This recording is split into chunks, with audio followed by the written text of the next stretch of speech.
नमस्ते। आजको टपिक हेरेर थाहा पाइसक्नु भएको होला। आज हामीले के पढ्नु छ? Concept of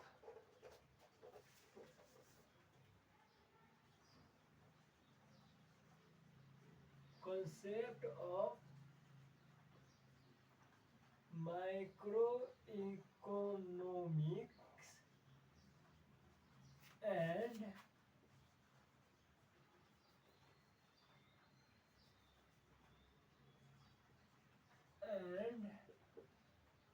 macroeconomics.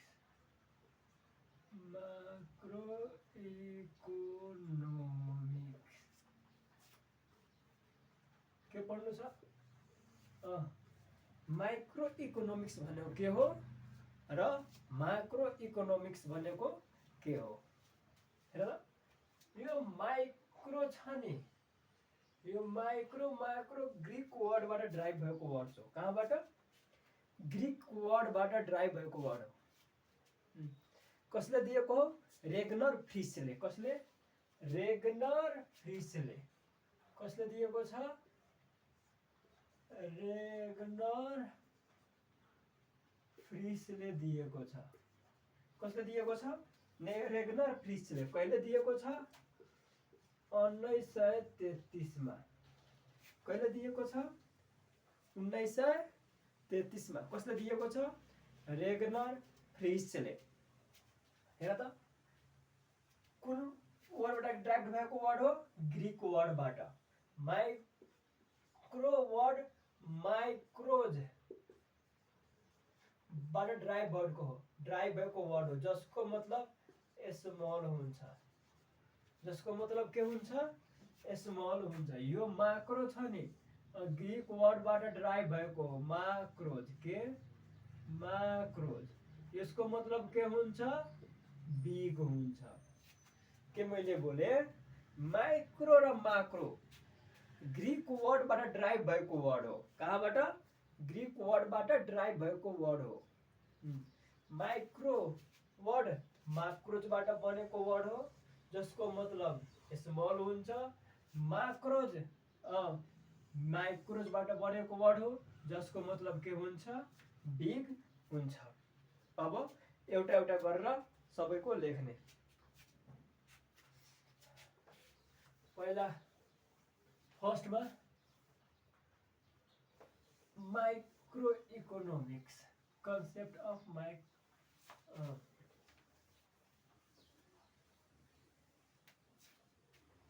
ल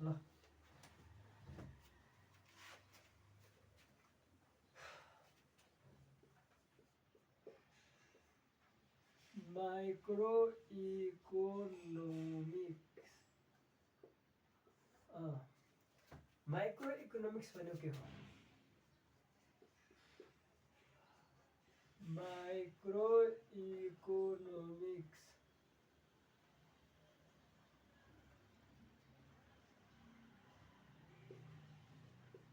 is a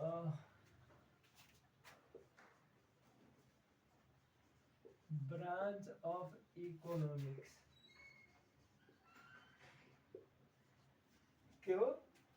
इकोनोमिक्स को हांगा हो, ब्रांच हो, which जुन चाहिँ which deals with individual part of economy. Micro economics भनेको के हो? इकोनोमी को ब्रांच हो। इकोनोमिक्स को के हो? ब्रांच हो, जुन इकोनोमी को व्यक्तिगत भाग को बारेमा अध्ययन गर्छ। के को बारेमा? व्यक्तिगत भाग को बारेमा अध्ययन गर्छ। यसको यसलाई प्राइस थ्योरी भनिन्छ। यसलाई अर्को नामले के चिनिन्छ? Price theory. अब प्राइस थ्योरी किन भनिन्छ? देख त, the objectives of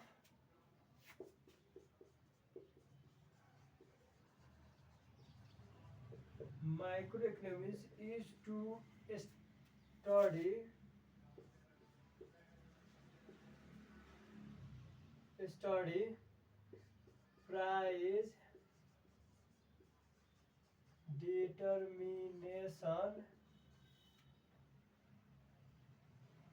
in the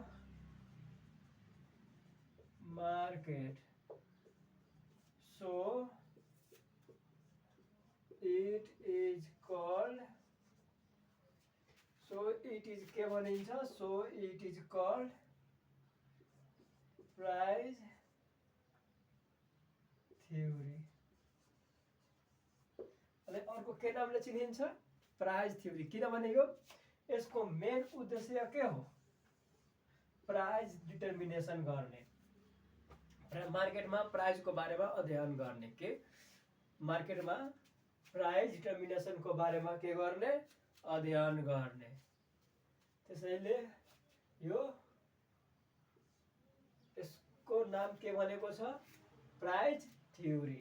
micro economics भनेको के हो ब्रान्च अफ इकोनोमिक्स हो के इकोनोमिक्सको हाँगा हो जुन इकोनोमीको व्यक्तिगत भागको बारेमा अध्ययन गर्छ.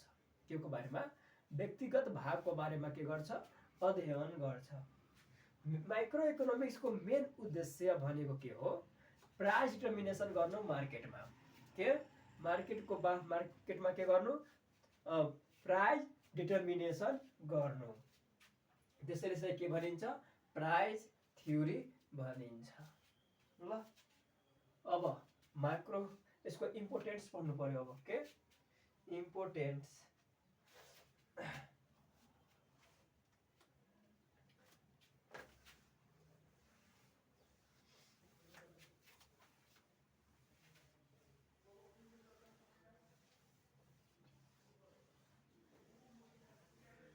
अब के पढ्ने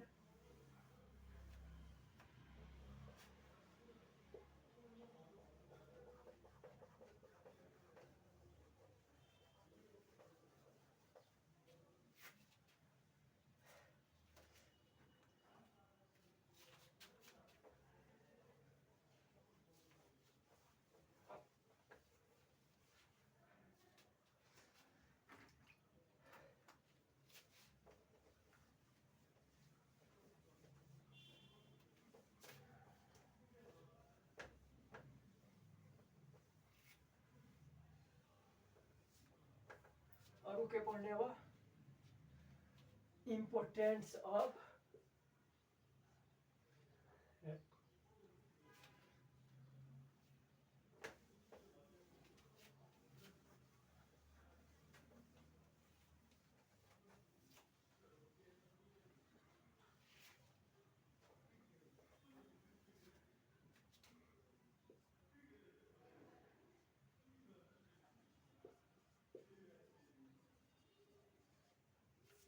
यार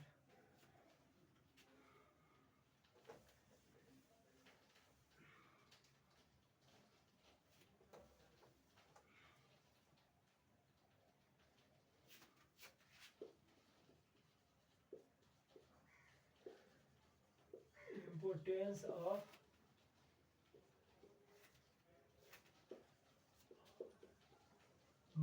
micro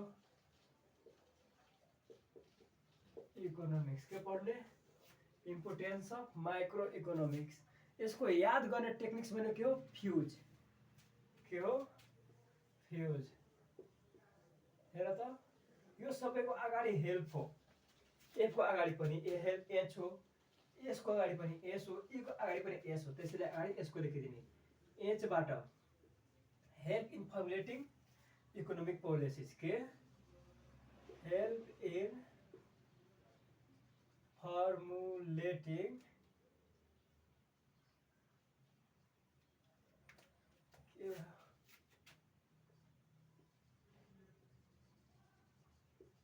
formulating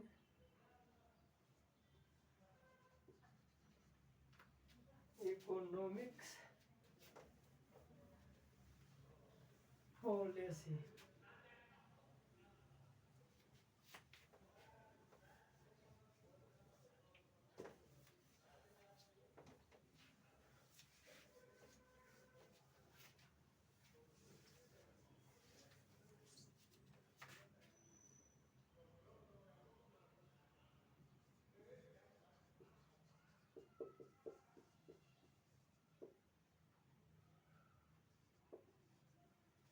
help in formulating economic policies दोस्रोकामा के छ अब एस help in study human behaviours तेस्रोकामा के छ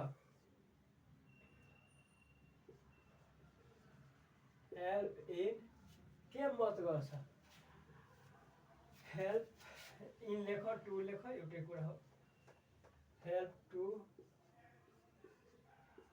in efficient allocation of resource help in efficient allocation of resource चौथकामा के छ understanding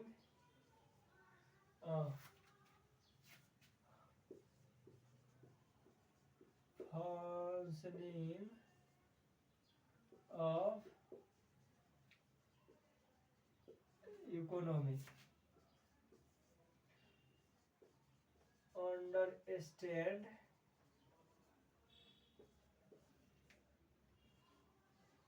STU understand in study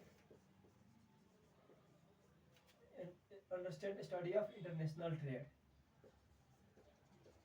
INTERNATIONAL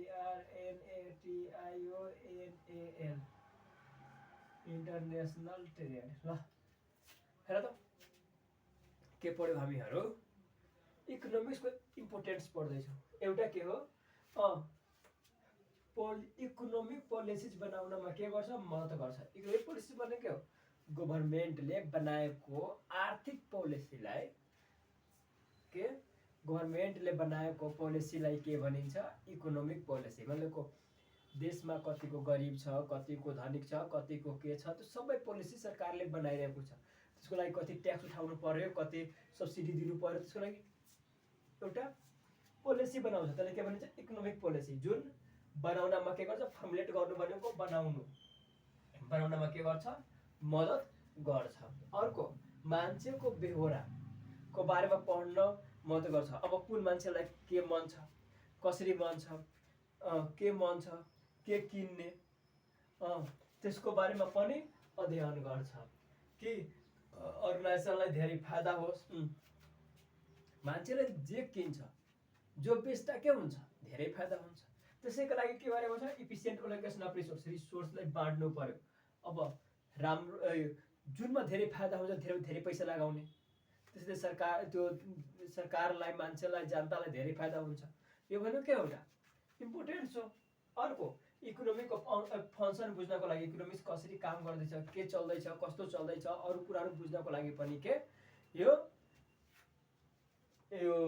micro economics काम लाग्छ अर्को इन्टरनेसनल ट्रेडको बारेमा स्टडी गर्नलाई कुन सामान लिएर आउने कुन सामान ल्याउँदा देशले फाइदा हुन्छ के गर्दा बेस्ट हुन्छ त्यसको लागि पनि के गरिन्छ इन्टरनेसनलको ट्रेडहरू पढिन्छ कतिको एक्सपोर्ट गर्ने कतिको इम्पोर्ट गर्ने कुन सामान लिएर आउने कुन सामान पठाउने यो सबै काम पनि कसले गर्छ माइक्रो इकोनोमिक्सले गरिरहेको हुन्छ ल त्यसपछि के पढ्ने माक्रो इकोनोमिक्स के पढ्ने माक्रो इकोनोमिक्स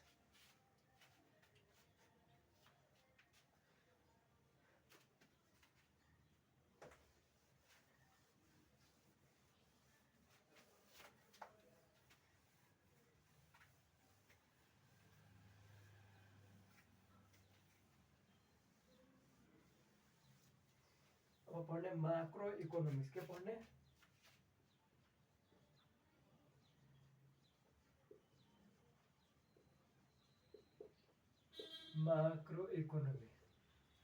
माक्रो इकोनोमिक्स भनेको के हो यो पनि ब्रान्च अफ इकोनोमिक्स हो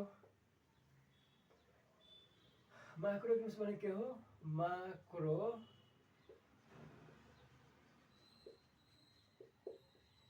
economics is branch of economics which deals with economy as a whole। के यो होलको बारेमा अध्ययन गर्छ। जसरी हेर त, पुरै नेपालभरिको जनताको बारेमा पढ्नु छ भने के पढिन्छ? माक्रो इकोनोमिक्सले पढिन्छ। तर नेपालको मात्र एउटा जनताको बारेमा मात्र पढ्नु छ भने कुन काम लाग्छ?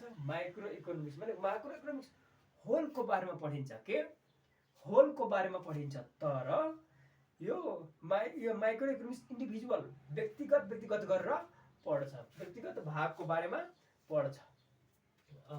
यसलाई अर्को नाम के भनिन्छ? Theory of income and employment. Theory of income and employments. हेर त अर्को सुन, it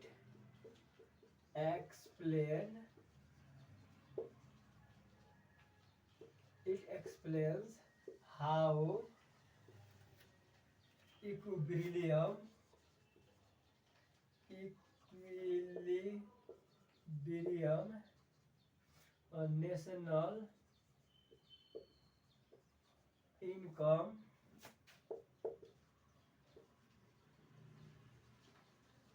national income and employment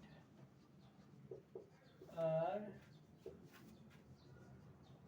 determined in economy। So it is called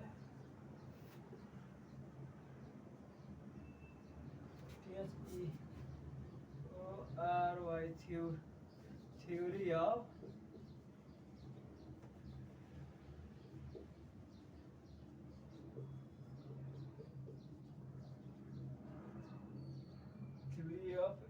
income and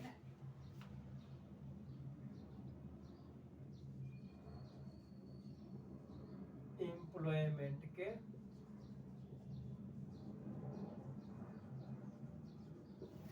यसले गर्छ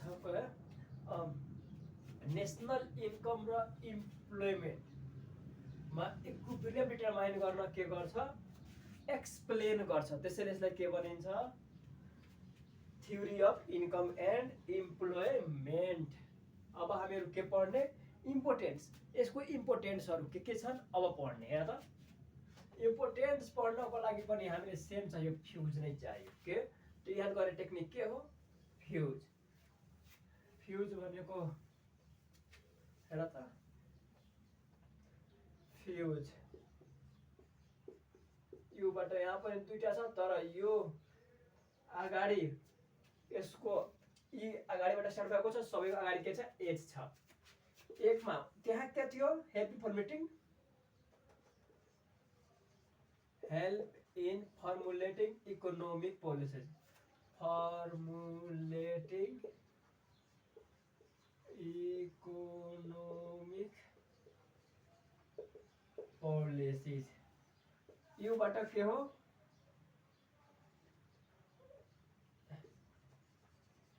help in understanding work of के इकोनॉमी। तिसरा में क्या मदद? हेल्प इन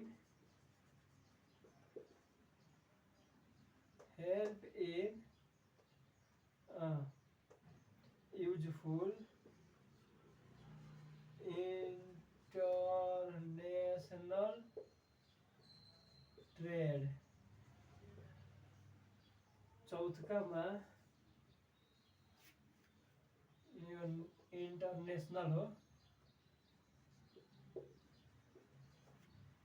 चौथा में के छ?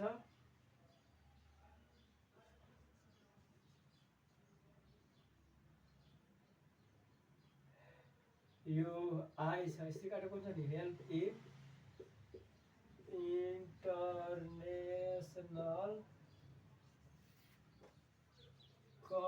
कंपेरिजन अब लास्ट इभ्यालुएट गर्छ